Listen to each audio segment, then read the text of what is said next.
The trade station floated calmly in space, orbiting a quiet planet. Daniel had only been on the station for 2 days, and already he felt like an outsider. He was one of the few humans on this diplomatic outpost, which was home to more than 10 alien species.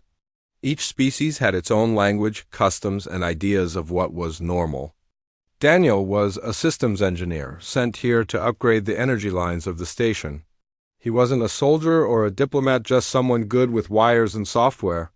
Still, as part of the cultural exchange, every human was assigned a local assistant.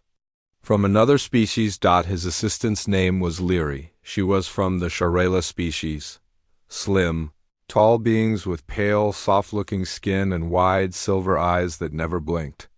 Her voice was calm, and her movements were always silent, almost like a shadow. Leary didn't smile like humans did. Instead, she tilted her head when she was pleased, and blinked slowly when curious. When they first met, she bowed slightly and sighed. "I have studied many human files. I will observe your ways carefully." Daniel had smiled awkwardly and nodded. "Sure. Happy to have help?" At first, everything seemed fine. Leary helped organize Daniel's tools, translated alien control panels, and explained which wires not to touch if he didn't want to get shocked. She was helpful, quick, and always standing nearby, too nearby. Actually, on the third morning, Daniel walked out of the small washroom in his quarters. He was drying his face with a towel when he noticed something strange. Leary was standing at the corner of the hallway, quietly, watching him. He blinked. Leary? What are you doing?" "Waiting," she said calmly.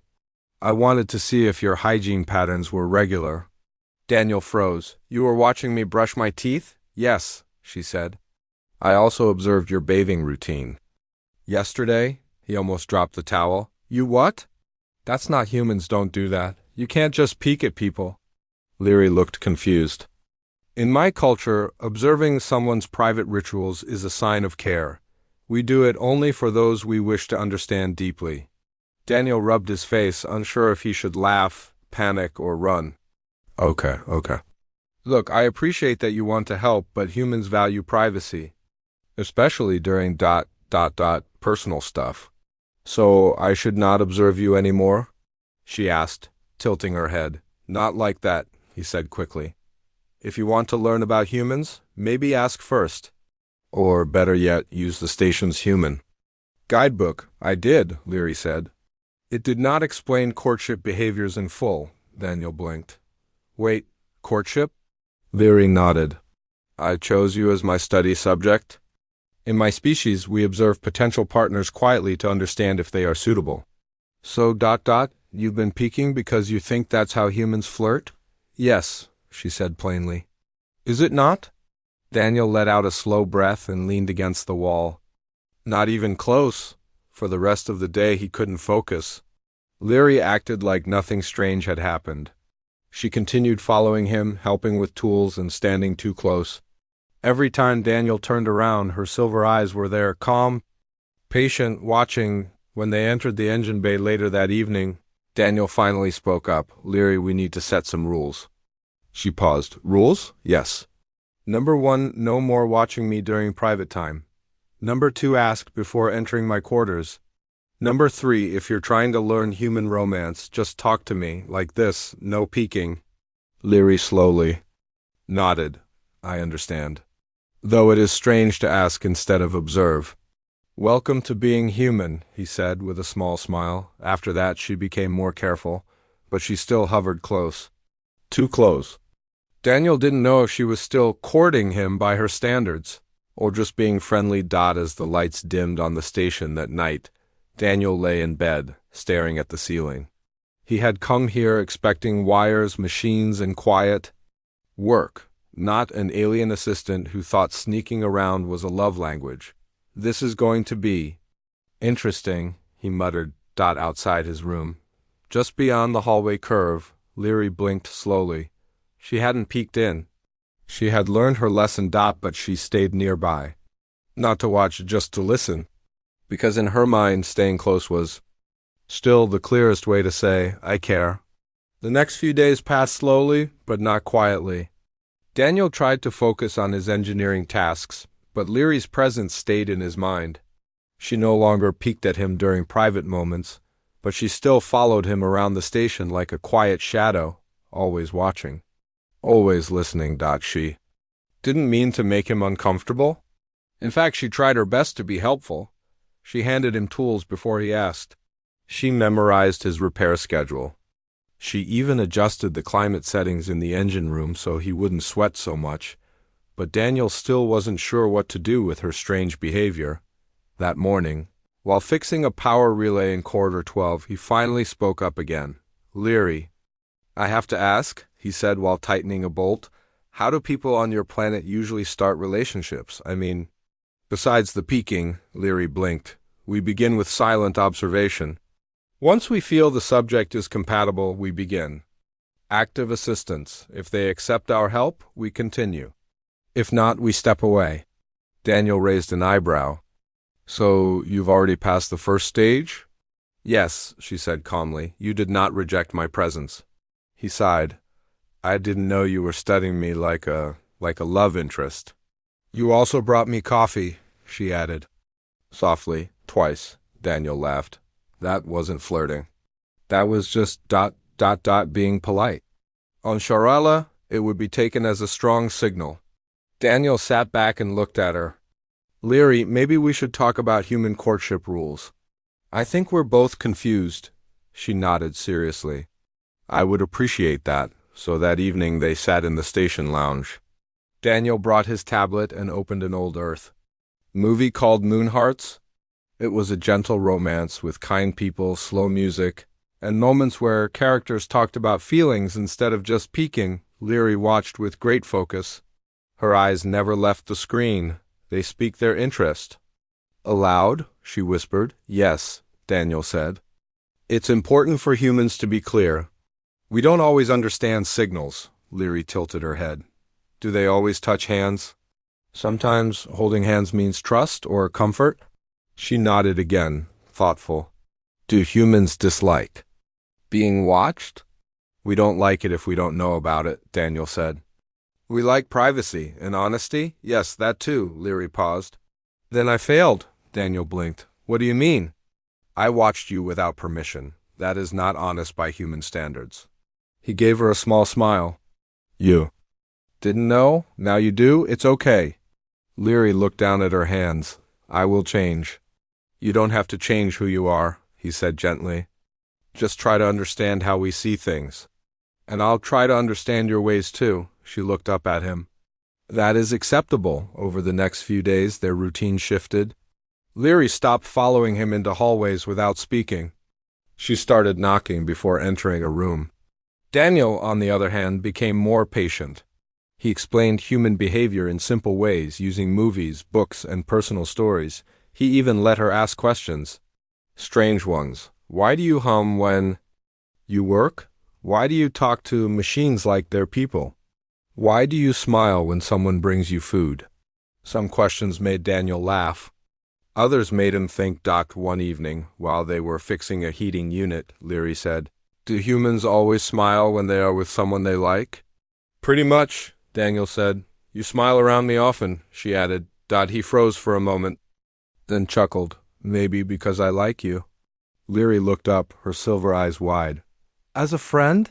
Daniel thought about it. "As a friend for now. Let's see where it goes." "That is acceptable," she said softly. After that day, something between them became easier, more relaxed. They didn't talk about courtship every hour. They just worked together, joked about broken parts, and shared meals when their shifts matched. Sometimes Daniel caught her watching him, but only for a second. And this time, he didn't mind. Late one night, the power flickered in section 5. A minor system glitch, nothing dangerous. But Daniel had to crawl through a narrow tunnel to reset the control. Leary followed him without being asked. "You really don't like being far away, do you?" he asked with a grin. "Distance is a form of disinterest," she replied. Daniel sighed. "Well, I guess you're very interested." "Yes," she said without hesitation. He laughed again. "You're still learning, but I think you're doing fine." And in that moment, inside a tight space filled with cables and low lights, there Eyes met, and even without words, they understood one thing clearly: they weren't so different after all. A week passed since the tunnel repair, and things had become more normal, or at least as normal as they could be on a space station with multiple alien species and one very curious assistant. Daniel and Leary now worked like a team. They understood each other's rhythms. Leary no longer followed him silently. Instead, she walked beside him and even started using light humor, though it was still strange in delivery. "Your hair is flat today," she said one morning. Daniel raised an eyebrow.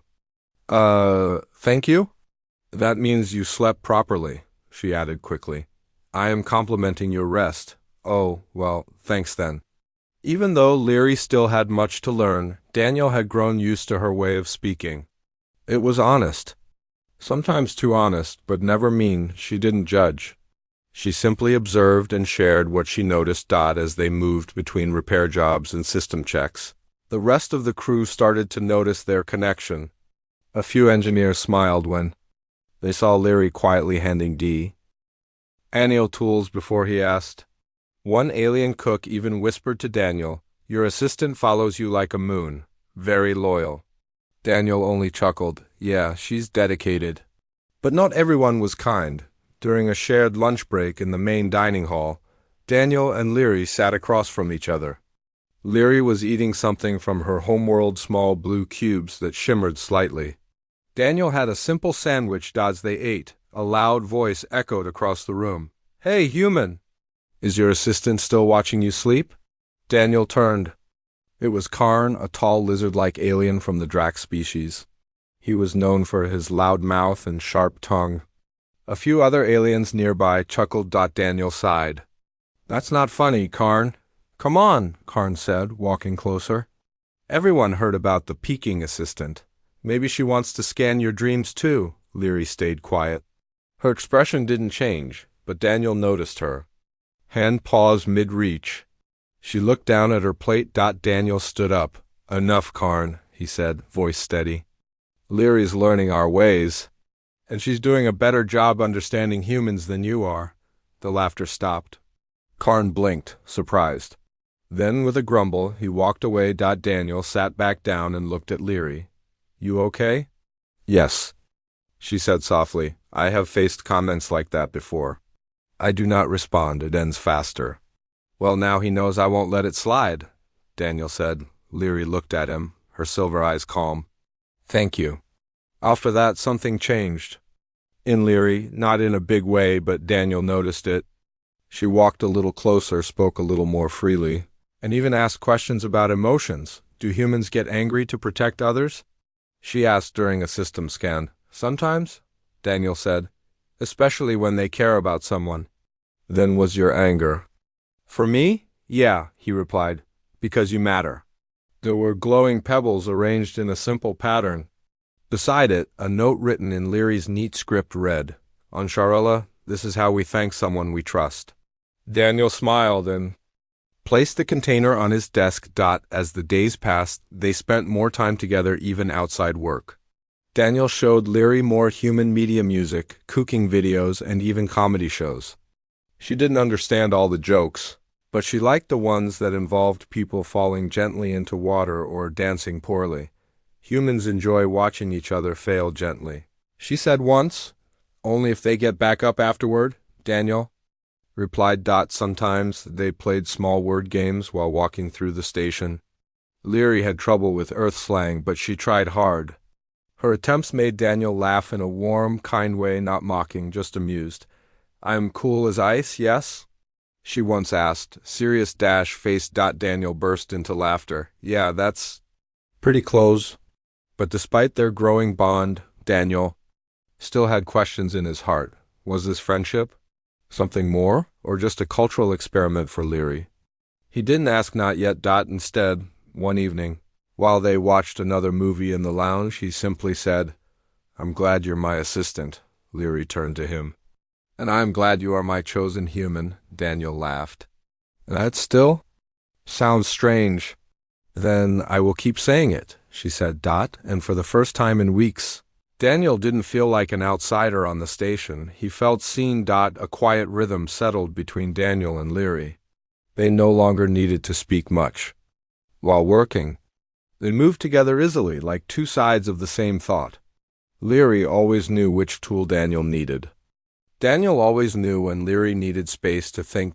One afternoon, the station's communications array failed. It was a big problem. Messages couldn't come in or go out. Everyone on the engineering team rushed to fix it. Daniel was asked to lead the repair because of his strong background with human tech. As always, Leary followed him. "I believe the signal dampeners are overloaded," she said while scanning the panel. "Could be," Daniel said, tapping his tablet. "Or maybe someone rerouted the wiring by mistake." As they worked side by side, an alien officer passed by and stopped. "You two work well together," the officer said, smiling. Daniel smiled back. "We've had practice." Leary tilted her head. "Daniel is efficient and steady. I learned from him." "And she's fast and quiet," Daniel added. "Keeps me focused." After the officer walked away, Leary turned to Daniel. "Was that comment meant as a compliment?" "Yes," Daniel said. "It means they see us as a good pair." "A pair?" Leary repeated softly. "That is a pleasing word." By evening, they fixed the problem. The communications were restored, and the station returned to its normal routine. But something still stayed in Daniel's mind. "Hey, Leary," he said later that night as they walked down a quiet hallway. "Do you ever think about what happens after your time as an assistant ends?" Leary stopped walking. "Yes. Our assignment ends in 3 weeks." "Yeah," Daniel said, staring at the floor. "Have you thought about where you'll go after that?" "My species will assign me another post, probably on another station." "And, what if ... what if you could choose to stay?" he asked. Leary looked at him for a long moment. "Do humans often ask questions when they already know the answer in their hearts?" Daniel blinked. "Sometimes." "Then my answer is also in your heart," she said quietly. He smiled, unsure what to say. The next day, they were called to fix a damaged corridor hatch. It was a small job, but deep inside the older part of the station. Dark, quiet, with flickering lights. As they worked, the power suddenly went out. Backup lights blinked on, dim and red. "Emergency power only," Daniel said. "We must have triggered something." Leary checked her scanner. "Ventilation error. We must leave quickly." They started to head back, but the hatch they came through sealed shut. Daniel tried the manual control, but it didn't respond. "We're locked in," he said. "Oxygen is limited," Leary said. 30 minutes, maybe less. They both sat on the floor, close together. The room was silent except for the low of emergency lights. Daniel took a deep breath. "You okay?" "Yes," Leary said, "but I am thinking." "About what?" "About how I do not want to go to another station," she said. "I want to stay with you." Daniel looked at her. "You mean that?" "Yes," she said. "I have observed many things. I no longer need to watch you to understand you. I simply know now." "And I like what I know," Daniel smiled. "I like you too, Leary. More than just as an assistant." "Then we are more than a pair," she said softly. The lights flickered again. Daniel stood and opened the maintenance panel on the wall. "I might be able to bypass the lock." Leary joined him, her hands already working beside his. They didn't speak much. They just worked together. Within 10 minutes, the hatch clicked open. As they stepped into the hallway, the main lights came on. Other crew members rushed toward them. "We thought you were stuck," one called. "We were," Daniel replied, smiling. "But we got out together." That night, Daniel returned to his quarters and found a message on his console. It was from the station head. "Engineer Daniel, your assistant's assignment is near completion. Please confirm if you will release or request to retain her under special collaboration." He looked at the screen for a moment. Then typed, "Request to retain. Reason, essential to team function and ongoing collaboration." He paused, then added one more line. "Also, I trust her more than anyone else." And hit send. 2 days after the hatch incident, Daniel received confirmation. Leary was allowed to stay on the station under special collaboration. The moment he told her, she blinked once, then said in a soft voice, "I am pleased." "You could show a little more excitement," Daniel joked. "I am showing it," she replied. I stayed. They both laughed. It wasn't loud or wild, it was quiet and real. Their bond had grown stronger with each passing day. They were more than engineer and assistant now. They were partners. But with that closeness came new confusion. Daniel started noticing little things, how Leary stood slightly closer when others were around, how she copied his laugh even though it didn't seem natural for her species, how she repeated his favorite words like cool or awesome, even if she didn't fully understand them. And then there were the gifts. They were never big. A polished stone from her homeworld, a pack of flavored water with a note, "You like sweet things?" A metal piece carved into a human-style star, placed quietly on his desk. Daniel didn't know if these were just signs of friendship or something more. One night, after a long shift, he found her sitting in the observation room, watching the stars. He joined her without saying a word. For a while, they just sat. Then she said, "I read that humans enjoy sunsets. But there are no sunsets here." Daniel nodded. "Yeah, I miss them sometimes. Do stars replace them?" "Maybe. They remind us we're not alone and that beauty exists even in silence." Leary tilted her head. "That is a comforting thought." He turned to her. "Leary, why did you choose me? I mean, as your human to observe?" She didn't answer right away, then said, "Because you smiled at me when others looked away. Because your voice was calm even when confused, and because ... I felt something familiar, though I did not understand it." Daniel looked at her for a long moment. "And do you understand it now?" "Not fully," she said. "But I know it feels better when you are near." His heart beat a little faster. "Same here." The next day, they were assigned to lead a station-wide workshop teaching basic engineering skills to new crew members. It was the first time. They worked in front of a group. Daniel explained the tools while Leary demonstrated each process. She moved confidently, her calm voice guiding the others. Every so often, her eyes would flick toward Daniel, just for a second, as checking that he was still there. After the workshop, several crew members clapped. "Great teamwork," one of them said. Daniel looked at Leary. "We make a good team." "We are more than a team," she replied. "Yeah," he said softly. "We are." Later that night, as they walked back to their quarters, Leary stopped suddenly. "Daniel," she said, "I have studied many human customs. I want to try one now." He raised an eyebrow. "Which one?" She reached out and gently touched his hand. Daniel froze, then slowly curled his fingers around hers. Neither of them said anything. They just stood there, holding hands under the soft lights of the corridor. Her hand was cooler than his, but it didn't matter. It felt right. Finally, Leary spoke. "Was that correct?" Daniel smiled. "Yeah, it was perfect." They walked the rest of the way like that, quiet, connected. That night, Daniel didn't stay awake wondering anymore. He knew they weren't just friends. They weren't just teammates. They were something new, something rare.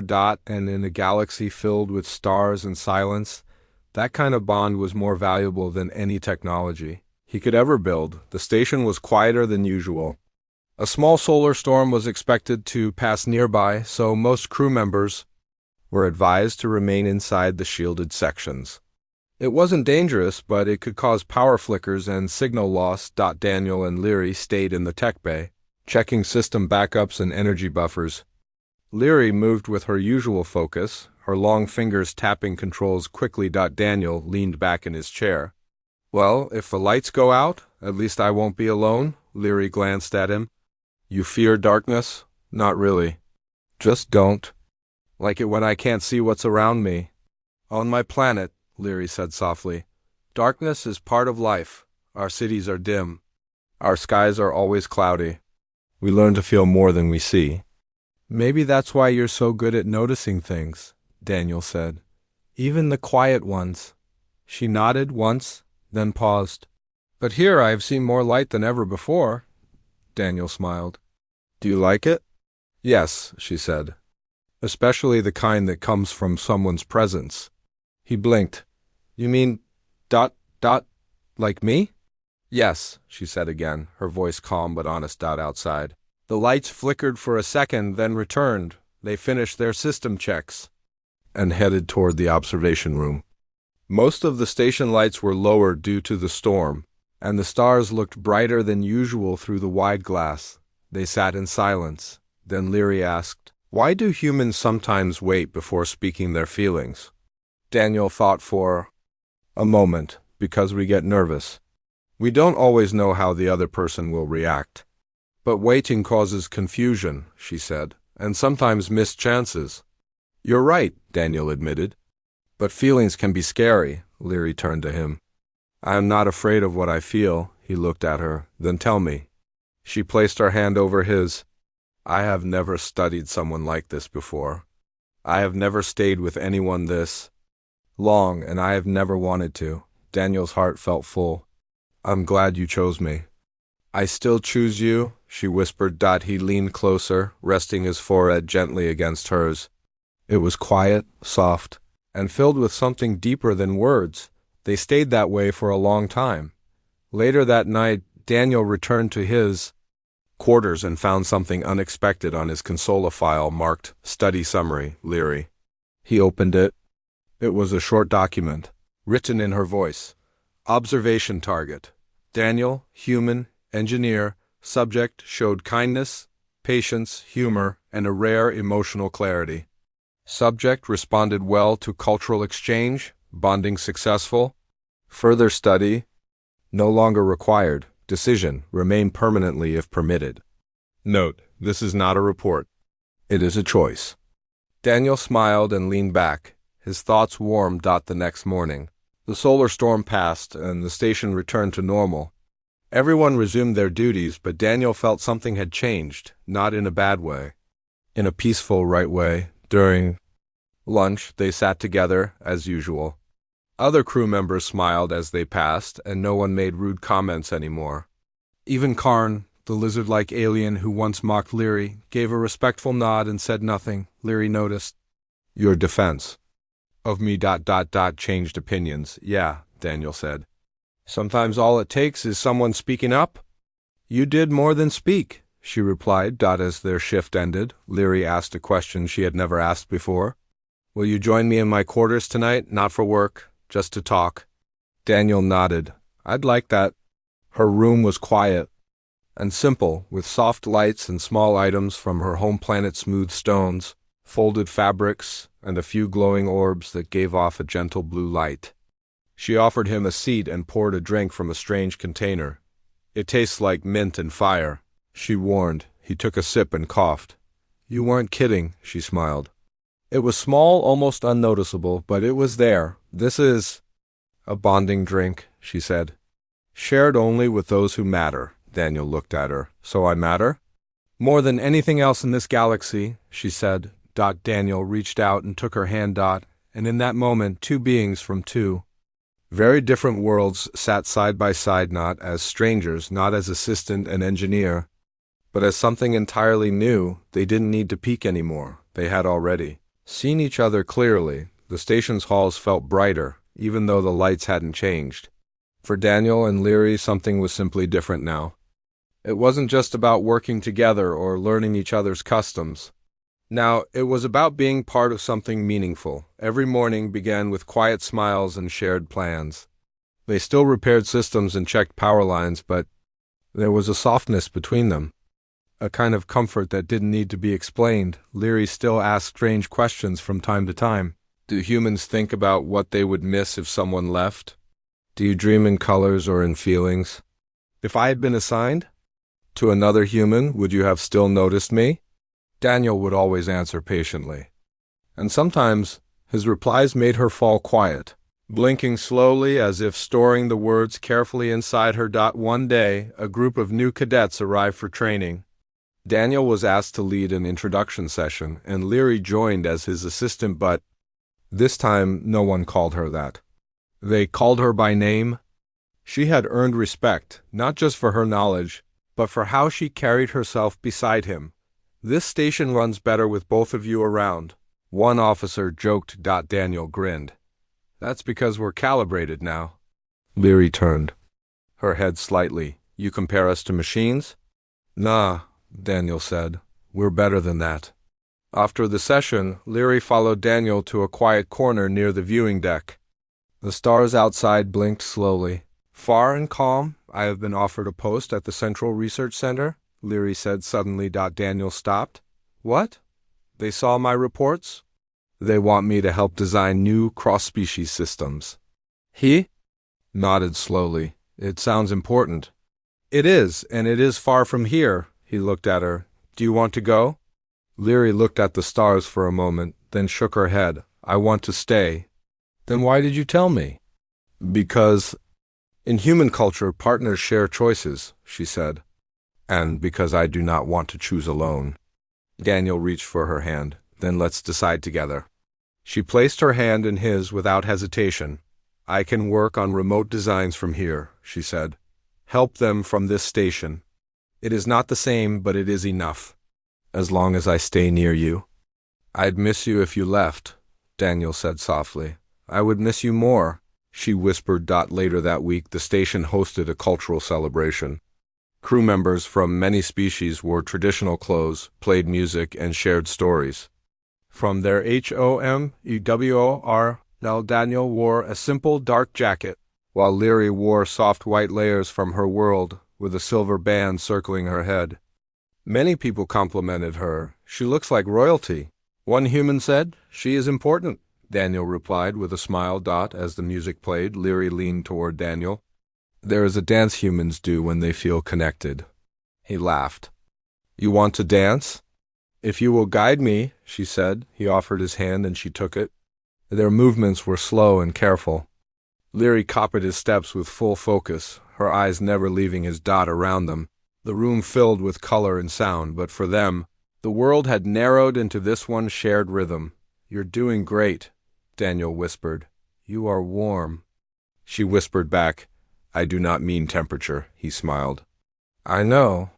As the celebration ended, Daniel and Leary walked through the quiet hallway that led to their quarters. The lights were soft, the hum of the station steady. Do humans ever stop feeling nervous when they care deeply for someone? Leary asked. Sometimes, Daniel said. But it's okay to feel nervous. It means it's real. She nodded slowly. Then this is real. He opened his door and paused. Want to come in? Yes, she said simply. They sat together on his couch. He played soft music from Earth and she closed her eyes, listening closely. You taught me so much, Leary said. You taught me more, Daniel replied.